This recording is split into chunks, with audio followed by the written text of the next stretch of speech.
Hello. അപ്പോൾ നമ്മൾ തിരിച്ചു വരുന്ന വഴി കൃഷിഭവനിൽ കയറി. അപ്പോൾ അവിടെ നിന്ന് നമുക്ക് 2-3 തൈകളും അതുപോലെ ചെടിയുടെ തൈകളും പച്ചക്കറി തൈകളൊക്കെ വാങ്ങിക്കാനുണ്ടായിരുന്നു. അങ്ങനെ നമ്മളവിടെ കയറി. അവിടെ ഞാൻ അച്ഛനും അമ്മയും കൂടാണ് ഇറങ്ങിയത്. കയറി ചെല്ലുമ്പോൾ തന്നെ അവിടെ മറ്റേ പച്ചക്കറിയുടെ തൈകളാട്ടോ. ഇത് വെണ്ടയ്ക്കുണ്ട്, അതിൽ പയർ, ചീര, വഴുതനങ്ങ, അതുപോലെ ചൊരങ്ങ, അങ്ങനെ കുറച്ച് പച്ചക്കറി തൈകളുണ്ട്. അതുപോലെ തന്നെ അതവിടെ ആമ്പലും താമരയുടെ ഒക്കെ സംഭവങ്ങളുണ്ട്, അതാ കണ്ടില്ലേ. പിന്നെ അതുപോലെ തന്നെ ബോഗൻവില്ലയുണ്ട്. അങ്ങനെയൊക്കെ നമ്മൾ കുറേ കണ്ടു. പിന്നെ അവിടെ മീൻ വിൽപ്പനയ്ക്ക് എന്നൊക്കെ എഴുതിയിട്ടുണ്ട്. അത് അവർ തന്നെ വളർത്തുന്ന മീനാണ്. അതാണ് അവിടെ ഞങ്ങൾ ചോദിച്ചപ്പം. അങ്ങനെ നമ്മൾ ഉള്ളിലോട്ട് കയറിയപ്പം ഒരുപാടുണ്ട്, അങ്ങോട്ട് ഉള്ളിലോട്ടുണ്ട്. പക്ഷെ നമ്മൾ അങ്ങനെ പോയിട്ടൊന്നുമില്ല. ആ ഒരു കയറി ചെല്ലുന്ന ഭാഗത്ത് തന്നെ ഇഷ്ടംപോലെ ഉണ്ട്. അവിടെ പ്ലാവ്, മാവ്, കുരുമുളക്, വാഴ, അങ്ങനെ കുറേ തൈകളുണ്ട് അവിടെ. അതുപോലെ ചെടികളുടെ ആണെങ്കിൽ റോസ് കണ്ടില്ലേ, റോസ് പ്ലാന്റ്സ് ഇഷ്ടം പോലെ ഉണ്ട്. പല വെറൈറ്റി കളർ ഇഷ്ടം പോലെ ഉണ്ട്. റെഡ്, യെല്ലോ, വൈറ്റ്, അങ്ങനെ കുറേ ഉണ്ട്. ഓറഞ്ച്, അങ്ങനെ കുറേ വെറൈറ്റി ഉണ്ട്. അത് ഇഷ്ടം പോലെ ഉണ്ട്. അതുപോലെ തന്നെ പ്ലാവും മാവിൻ്റെ ആണെങ്കിൽ തന്നെ വേറെ വെറൈറ്റി ഇനത്തിൽപ്പെട്ടത് ഇഷ്ടം പോലെ ഉണ്ട്. നമ്മളതൊക്കെ നോക്കി. 3-ാം കൊല്ലം കായ്ക്കുന്നത്, അതുപോലെ തന്നെ മാവ് 3 കൊല്ലം കൂടുമ്പോൾ കായ്ക്കുന്നത്, പ്ലാവാണെങ്കിൽ അങ്ങനെ തന്നെ, അങ്ങനെ കുറേ ഉണ്ട്. അതെല്ലാം ഉണ്ട്. പിന്നെ അത് ഡ്രാഗൺ ഫ്രൂട്ടിൻ്റെ ഇതാട്ടോ അവർ പറഞ്ഞത്. പിന്നെ ഇതാ ഇങ്ങനത്തെ കുറച്ച് കുഞ്ഞു പൂക്കളുള്ള ചെടികൾ അതെല്ലാം ഉണ്ട്. നമ്മളതൊന്നും വാങ്ങിച്ചില്ല. പിന്നെ ഇതെന്ന് പറഞ്ഞാൽ അഡീനിയ എന്ന് പറഞ്ഞിട്ടുള്ളൊരു വിഭാഗത്തിൽപ്പെട്ടൊരു ചെടിയാട്ടോ. ഇതിൻ്റെ പൂവൊന്നും അവിടെ പൂത്തിട്ടൊന്നുമില്ല, ഇത് പൊഴിഞ്ഞു പോയെന്നാണ് പറഞ്ഞത്. പിന്നെ ചെറിയ മൊട്ടിങ്ങനെ വരുന്നുണ്ട്, അതുണ്ട്. അതുപോലെ തന്നെ ഇതൊക്കെ ബഡ് ചെയ്ത പ്ലാന്റ്സ് ആട്ടോ. നമ്മൾ കുറേ നോക്കി.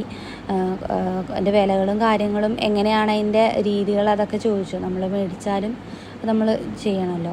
അങ്ങനെ നമ്മൾ ഉള്ളിലോട്ട് ചെന്നപ്പോഴും കുറച്ച് ഉള്ളിലോട്ട് അവിടെ ചെന്നപ്പോഴും ഈ അഡീനിയയുടെ തന്നെ കുറേ വെറൈറ്റി ആയിട്ടുള്ള ബഡ് ചെയ്തത് തന്നെയാണ്. വേറെ കളറ് പൂവാണ് എന്തോ അറിയില്ല. അങ്ങനെ പൂക്കളൊന്നും പൂത്ത് നിൽക്കുന്നില്ല. അതുകൊണ്ട് നമുക്ക് പൂ എങ്ങനെയാണെന്ന്, മൊട്ട് ഒരു റെഡ് കളറാണ്, അപ്പോൾ അങ്ങനെ തന്നെ ആയിരിക്കും. പിന്നെ അതുപോലെ ഇത് നാരകം കേട്ടോ, നാരകത്തിൻ്റെ. അങ്ങനെ നമ്മൾ ഈ ഒരു അഡീനിയയുടെ ഈ ഒരു ഇതായിട്ട് എടുത്തത്. അതുപോലെ തന്നെ റോസ് ആണെങ്കിൽ നമ്മൾ നോക്കി അവസാനം നമ്മൾ റെഡാണ് എടുത്തത്. ഓറഞ്ച് നമ്മൾ എടുത്തില്ല, റെഡാണ് എടുത്തത്. അങ്ങനെ. പിന്നെ അതുപോലെ നിലമ്പൂർ മുട്ടിക്കടവിലാണ് ഈ കൃഷിഭവന് സ്ഥിതി ചെയ്യുന്നത്. അപ്പം എല്ലാവരും ഇതുകൂടെ പോകുന്നവരെല്ലാവരും ഇവിടെ വരിക. തൈകൾക്കൊക്കെ വളരെ വിലക്കുറവാണ്. പിന്നെ ഇത് ഡ്രാഗൺ ഫ്രൂട്ടാണ് കേട്ടോ. നമ്മൾ അതിലൊന്ന് വാങ്ങിയിട്ടുണ്ട്. നമ്മൾ അതിൻ്റെ നടൻ്റെ രീതികളൊക്കെ അവർ പറഞ്ഞു തന്നു. അതുപോലെ തൈകൾക്കൊക്കെ വളരെ വിലക്കുറവാണ്.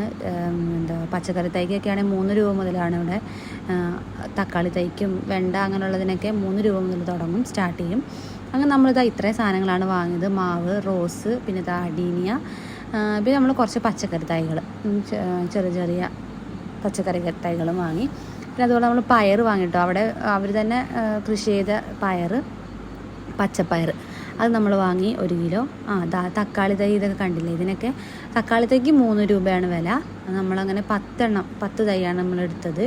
പിന്നെ ഇതിനെല്ലാത്തിനും 3 രൂപ 5 രൂപ തന്നെ വിലയുള്ളൂ. വലിയ വിലയോ കാര്യങ്ങളൊന്നുമില്ല.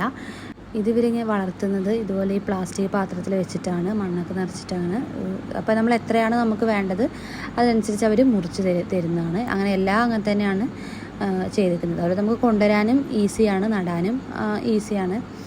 അപ്പോൾ നടുന്ന വീഡിയോ ഉണ്ട്, അത് നമ്മൾ അടുത്ത ദിവസം അപ്ലോഡ് ചെയ്യും. നമ്മൾ വാങ്ങിച്ചത് വെണ്ട, തക്കാളി, ചൊരങ്ങ, പയർ, മുളകുണ്ട്, ഇത്രയാണ് നമ്മൾ വാങ്ങിച്ചത്. ഇതെല്ലാം വാങ്ങിച്ച് അപ്പോഴത്തേക്ക് സച്ചു അവിടെ നിന്ന് വണ്ടിയിൽ നിന്ന് വന്ന് ഇറങ്ങി നിൽപ്പുണ്ട്, ഒന്നും അറിയാതെ. അവൻ ഉറങ്ങുമായിരുന്നു അവിടെ കിടന്ന്.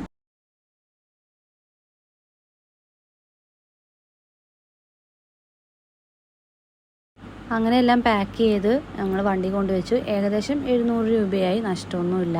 അതിൻ്റെ ഇടയ്ക്ക് നമ്മൾ പയർ വാങ്ങിച്ചായിരുന്നു കേട്ടോ, പച്ചപ്പയർ 1 കിലോയുടെ. അതും അവിടെ തന്നെ ഉണ്ടാക്കുന്നതാണ്, അവർ കൃഷി ചെയ്തെടുക്കുന്നതാണ്. അപ്പോൾ അത് നമ്മൾ 1 കിലോ വാങ്ങിച്ചായിരുന്നു. അതിന് 60 രൂപയായിരുന്നു. അങ്ങനെ നമ്മളെല്ലാം കാർ കയറ്റി വീട്ടിലെത്തി. ഇനി നടന്ന വീഡിയോ നാളെ അപ്ലോഡ് ചെയ്യാം.